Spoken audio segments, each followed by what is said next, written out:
Sony presser just ended, and in the great vocal audio of The Price is Right, all I have to do is this. Wah, wah, wah, wah. Why? Because Sony lost, people. I know other people on the internet are probably gonna go ape shit and probably gonna give you this. Sony has a big lineup of independent games and blah blah blah. They were showing games halfway through the conference.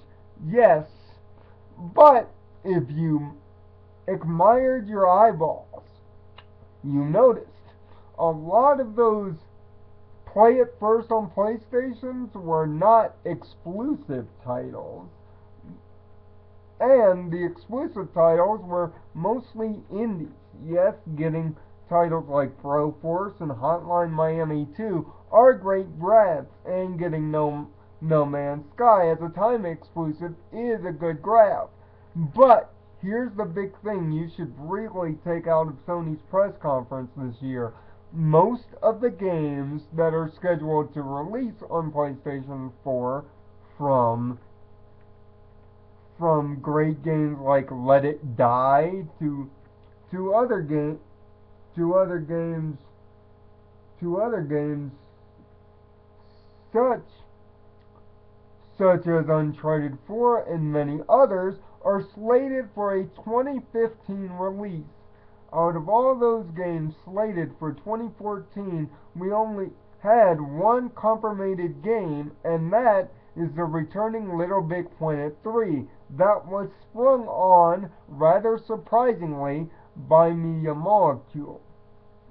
Now, granted, Little Big Planet has sold millions of copies for the PlayStation Nation, but that, outside of Drive Club, is the only real exclusive coming to the PlayStation 4 that is not an indie title this year, which shows that in terms of exclusive disc titles, PlayStation loses the day to Microsoft, while Microsoft offers up at least 4 exclusive titles within the calendar year. And even Grand Theft Auto 5 isn't necessarily set as a PlayStation 4 exclusive title, just that it's coming there first. And by the way, the PlayStation announcement of Grand Theft Auto 5 pretty much confirming next gen, all I have to do is this.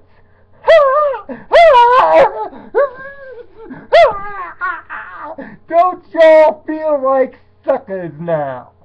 I knew this whole thing with Grand Theft Auto 5 coming out next gen was pretty much a foregone conclusion from the game's piss poor launch back last October. Pretty much all this was confirmation for me that Rockstar wasn't too confident in its own product on current gen systems. Yes, The Last of Us does come July 29th for PlayStation 4 owners, which is a good grab. But again, not anything unique that will hold on fans through the Christmas season. Not unless you're a big fan of indie titles and are willing to give their tons of free-to-play games a shot. Free-to-play being the operative word here. Now, of course, the main thing that killed Sony's press conference momentum this year was in the middle part of the show. They allowed one of the executives to run far too long in his presentation of games. Yes, we did get the reveal of a sequel proper to Dead Island, but alongside that, we got plenty of other games that look so-so. A DLC add-on to Infinite Second Son will keep that game back in the PlayStation 4 owners' ideas, and the rather beautiful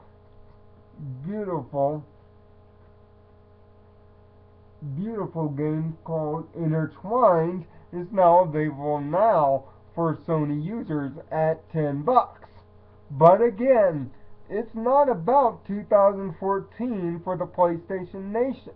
It's about 2015 for the PlayStation Nation.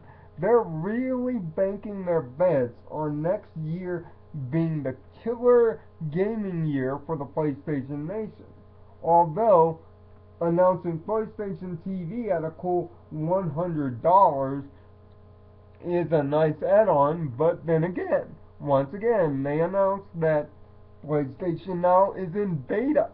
They haven't announced any range of price points, which was my necessary requirement for PlayStation Now.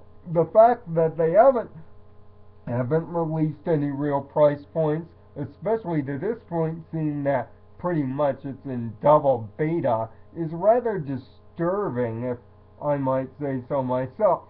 And the sudden twist to adding TV shows to PlayStation's lineup, similar to Xbox, at the 3/4 mark of the press conference, was rather a disturbing choice and trend. It almost broke up the momentum completely, if not for a great showing from Arkham Knight, and of course the official reveal of Uncharted 4: A Thief's End, which looks like that's going to be the end of the very own Nathan Drake saga. But Sony fans should not be applauding this year's conference. It really shows that they're really willing to give up 2014 completely and rely on their free-to-play play titles from PlayStation Plus and their multitude of indies that carry the day. But with no big box games on their way, could the momentum actually slow? And in this reviewer's opinion, the answer is clearly yes. They spent too much time talking about indie titles that are hit or miss instead of bringing some actual titles that will take actual spending money to go buy and are sure things. A lot of their sure things aren't set up until next year. Yes, No Man's Sky was a treat to go see, but it's not a console seller, and neither is Hotline Miami or any of the games from Devolver Studios. Yes, Tranquility is a beautiful game, but unless you own a PlayStation right now, you're not really jumping at the chance to go see it. There's no real console seller that convinces me, especially in the year of 2014, to give PlayStation 4 an actual buy. It just isn't enough. This conference was more for people that are already part of the PlayStation Nation and buy into their ideas. But the conference, much like Sony, lost a bit of focus near the back end. It's not as focused or clean, and there was way too much time given to people talking on stage rather than the games doing the talking for them. Sure, it wasn't an absolute disaster of press conference, but it's certainly not better than what Microsoft put on earlier in the morning, with a more focused, contrite, and more exclusive-laden press conference. Plus, a lot of the games that Sony were showing were in the year of 2014, instead of Sony being largely 2015. That's why I have to give the nod to Microsoft this year for having the best press conference of the year. They were focused, contrite, didn't waste any time with entertainment apps or letdowns, and oh, by the way, PlayStation 4 is finally getting a YouTube app this year. A little late to the party, by the way. And some also improvements to Twitch to add to the more social gaming aspect. But again, we came to E3 to see games, and they didn't show it at enough of a focus.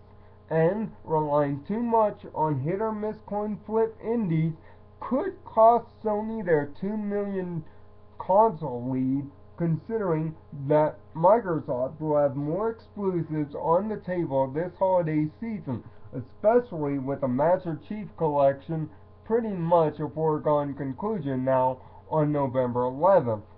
About, uh, about a few weeks before Little Big Planet 3. By the time Little Big Planet comes out, Call of Duty, Battlefield Hardline, and Halo, as well as the remains of Sunset Overdrive and others, will be taking up console time on Xbox, while for Sony fans, Little Big Planet 3 seems to be the only major thing about it. And once again, the Vita once again gets shackled to the PlayStation 4 as an ancillary device and not so much as a place for showcasing games. In fact, they showed absolutely no Vita titles whatsoever in the extent of the conference, which pretty much shows a kind of double standard in their faith to the product. Sony did absolutely everything that I expected them to do, which is absolutely nothing incredible. They pretty much, through this conference, conceded the year of 2014 to Microsoft or even possibly Nintendo tomorrow. It's a real shame for somebody that is in the lead to be so complacent to give up a year. Sorry, Sony fans, a little reality is about to hit you, because as of this holiday season, that lead that you so strongly hold on to will be gone. But what will Nintendo have in store? Well, you'll have to tune back in to Code Equestria tomorrow morning to find out. Until next time, find peace in your own nirvana, and thanks for watching.